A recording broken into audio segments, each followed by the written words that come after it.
Chapitre 16 La saison de la vérité.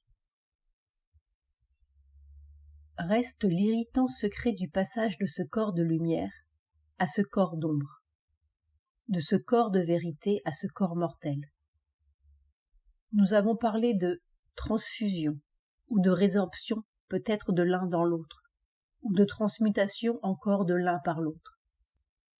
Mais ce sont des mots qui cachent notre ignorance.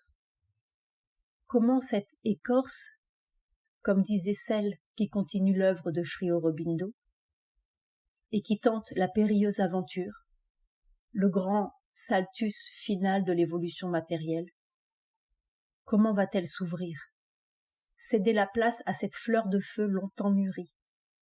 Comment cette nouvelle substance matérielle, la substance du nouveau monde, va-t-elle apparaître, se concrétiser? Car elle est déjà là, elle ne va pas tomber du ciel. Elle rayonne déjà pour ceux qui ont la vision de vérité. Elle s'est bâtie, condensée par la flamme d'aspiration de quelques corps. On dirait presque qu'il suffirait d'un rien pour qu'elle transparaisse au grand jour, visible et tangible pour tous. Mais ce rien-là, cet impalpable voile, cet ultime écran, nous ne savons pas qui il est, ni ce qui le fera tomber.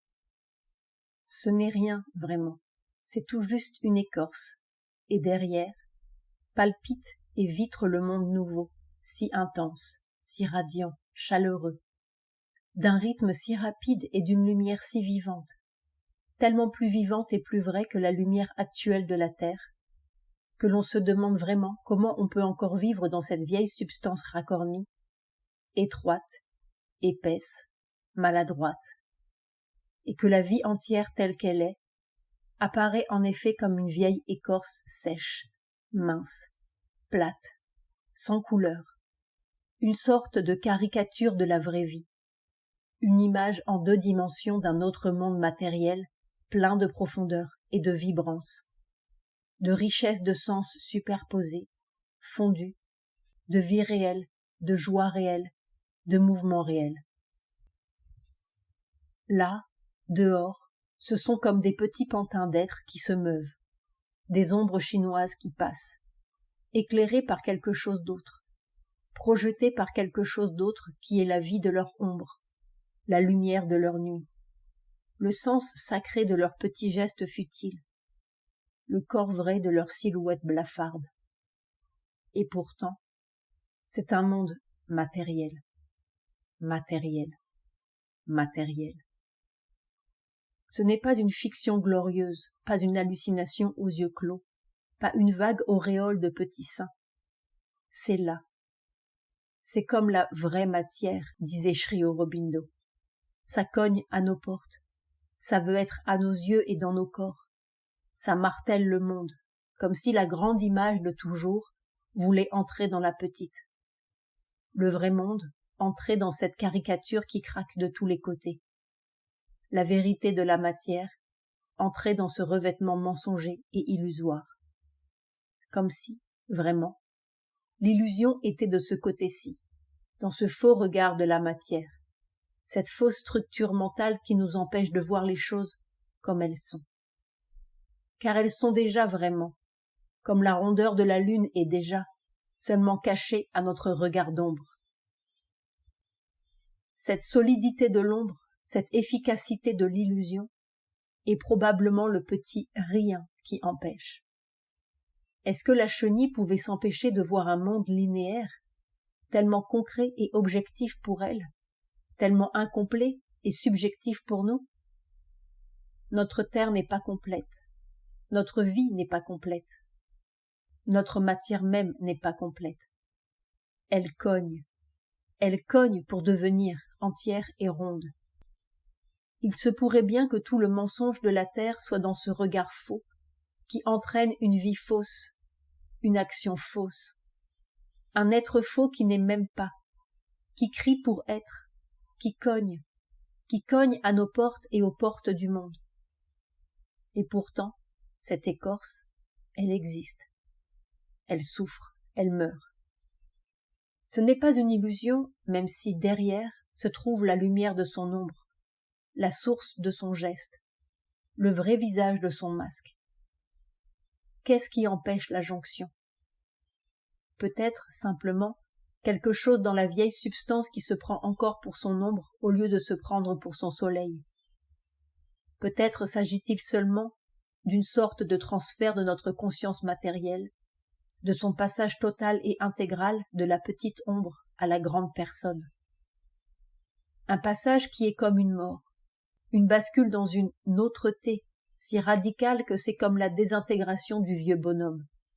Une mort-résurrection instantanée, une autre vue soudaine, une précipitation dans le vif, le vrai vif, qui abolit ou irréalise la vieille ombre.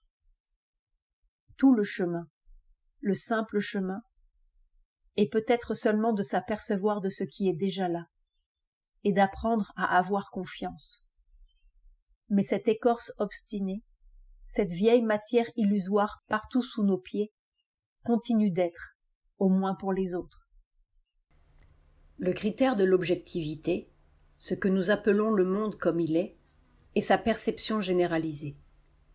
Faut-il concevoir qu'une poignée d'êtres plus avancés, de pionniers du nouveau monde, vivront de cette vraie manière, dans ce vrai corps, invisible pour les autres, tandis que les autres continueront de vivre et de voir dans la vieille ombre et de trébucher avec elle, de mourir et de souffrir avec elle, jusqu'à ce qu'ils soient, eux aussi, capables de l'ultime transfert et d'entrer dans le nouveau monde qui deviendra l'objectivité générale. Et pourtant sur cette terre et dans cette matière, mais vue avec le vrai regard. La vieille écorce tomberait quand tout le monde pourrait voir du même regard, quand tout le monde, précipité dans une saison plus avancée, verrait l'arbre en fleurs au lieu de la vieille cosse. L'arbre est en fleurs parce que la saison est venue. Peut-être faut-il attendre que les hommes se rendent compte que la saison est venue et que toutes les fleurs sont là, sur le bel arbre. Mais elles sont déjà là, en vérité, sauf pour ceux qui s'attardent à l'hiver, quand le printemps tressaille partout. En fait, la conscience supramentale, le rythme supramental est un rythme extraordinairement rapide. La Terre actuelle paraît statique et stagnante à côté de ce rythme-là. Et peut-être est-ce cette simple accélération qui fait toute la différence, qui révèle la douceur orange du rayonnement supramental, sa profondeur chaude et vivante, sa terre légère, comme l'accélération des galaxies allume de rouge ou de violet les étoiles selon leur sens. Et comment cette vision nouvelle, aussi concrète que celle de tous les Himalayas réunis, plus concrète même parce qu'elle révèle toutes les profondeurs intimes de l'Himalaya et sa paix vivante, son éternité solide, ne changerait-elle pas radicalement toute la vie de l'humanité, du moins pour ceux qui peuvent voir, et peu à peu pour tout le monde, aussi radicalement que la perception de l'homme a changé le monde, tel qu'il était perçu par la chenille? Car, finalement, cette vision nouvelle n'abolit pas le monde, elle le fait voir tel qu'il est. Et encore, ce tel qu'il est supramental, est-il susceptible de grandir aussi avec d'autres âges? Où est la fin? Il n'est pas vrai que la matière devienne autre subitement, par quelque coup miraculeux et transmutateur. Elle devient, pour nos yeux, ce qu'elle était toujours. Elle cesse d'être ce tortueux raidillon de chenille pour étendre ses prairies ensoleillées, qui s'étendent de plus en plus avec notre regard.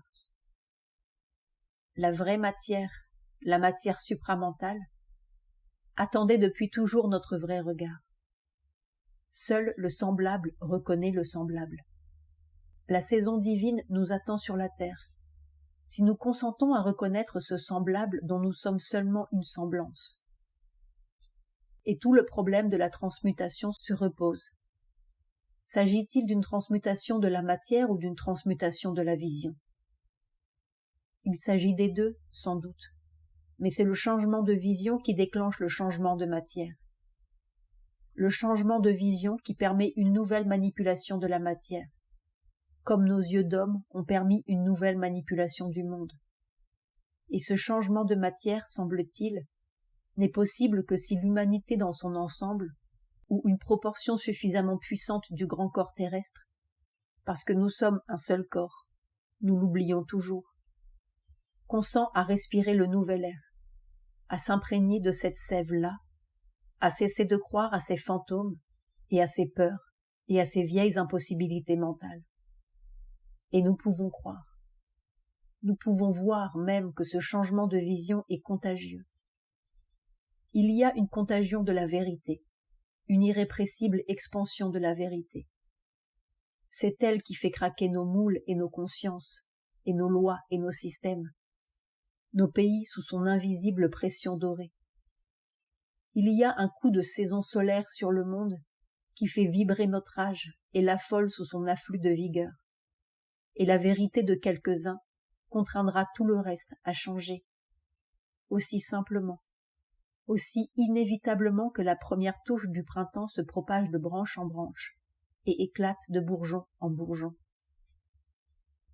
Les secrets sont simples, nous l'avons dit, et nous nous demandons si cette difficile transmutation, cette alchimie compliquée et ces épais grimoires et ces mystérieuses initiations, ces austérités savantes et ces gymnastiques spirituelles, ces méditations et ces retraites et ces souffles torturés, et tout ce labeur de l'esprit, ne sont pas en fait le labeur du mental qui veut que ce soit difficile, infiniment difficile, afin de se gonfler encore et d'avoir la gloire de dénouer un formidable nœud qu'il avait lui-même noué? Si c'est trop simple, il n'y croit pas, parce qu'il n'a rien à faire, parce qu'il veut faire à tout prix. C'est sa nourriture et son gagne-pain, son gagne égaux. Mais cette enflure et cette boursouflure mentale nous voilent peut-être une infinie simplicité, une suprême facilité, un suprême non-faire qui est l'art de tout faire. Nous avons dû faire et refaire, et bourlinguer sur les voies du mental pour individualiser une parcelle de cette formidable, immense conscience-force, cette énergie-harmonie universelle, pour lui donner conscience d'elle-même, en quelque sorte, dans une forme et sous des milliards de formes.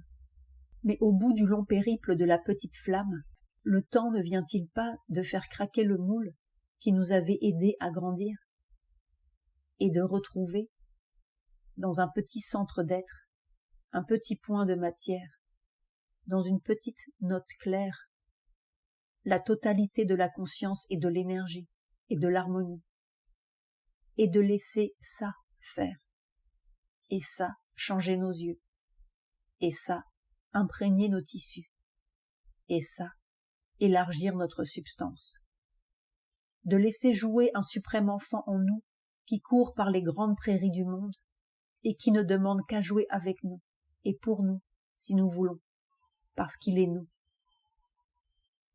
Cette difficile transmutation n'est peut-être pas si difficile après tout. Elle doit être simple comme la vérité, simple comme le sourire, simple comme l'enfant qui joue.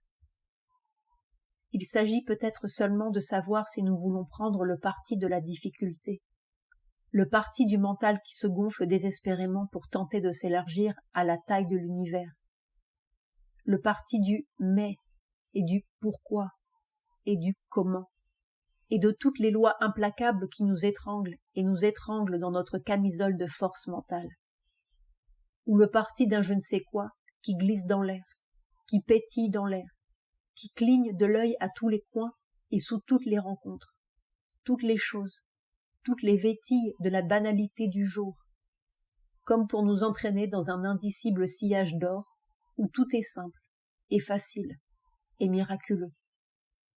Nous sommes en plein dans le miracle. Nous sommes en pleine saison supramentale. Elle cogne à toutes nos vitres closes, dans nos pays, dans nos cœurs, dans nos systèmes qui s'écroulent, nos lois qui branlent, nos sagesses trébuchantes, dans nos milliers de mots qui sortent et qui sortent, nos milliers de petits mensonges qui quittent la barque en détresse. Elle glisse doucement sa barque d'or sous les vieilles apparences spécieuses. Elle pousse ses bourgeons inattendus sous la vieille loque. Elle attend une toute petite faille là-dedans pour jaillir, un tout petit cri d'appel. La transmutation n'est pas difficile, elle est toute là, elle est toute faite. Elle attend seulement que nous ouvrions notre regard à l'irréalité de la misère, à l'irréalité du mensonge, à l'irréalité de la mort, à l'irréalité de notre impuissance, à l'irréalité du mental et des lois du mental.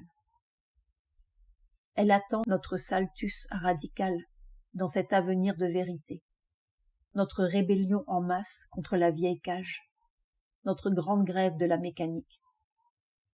Ah, laissons aux aînés, aux vieux aînés du vieux monde, aux vieux croyants de la misère et de la souffrance, et de la bombe et de l'évangile, et des millions d'évangiles qui se disputent le monde, le soin de faire tourner encore quelques jours leur vieille machine grinçante, de disputer des frontières, disputer des réformes de la pourriture, disputer des accords du désaccord, d'empiler des bombes, empiler des faux savoirs, empiler des bibliothèques et des musées, de prêcher le bien, prêcher le mal, prêcher l'ami, prêcher l'ennemi, la patrie ou la non-patrie, de fabriquer des machines et des super-machines et des fusées pour la lune et des misères pour toutes les bourses.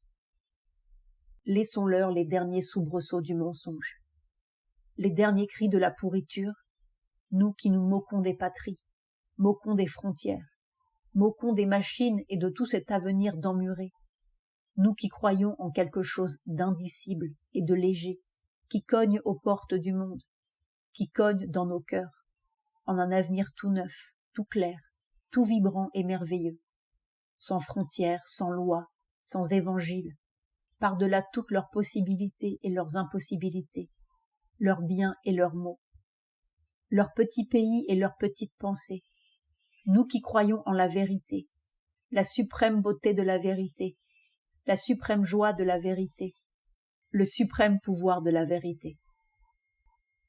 Nous sommes les fils d'un avenir plus merveilleux qui est déjà là, et par notre cri de confiance, il jaillira sous nos yeux, balayant toute cette vieille mécanique comme un rêve irréel, un cauchemar du mental, une vieille outre qui n'a plus d'air que celui que nous voulons encore lui prêter.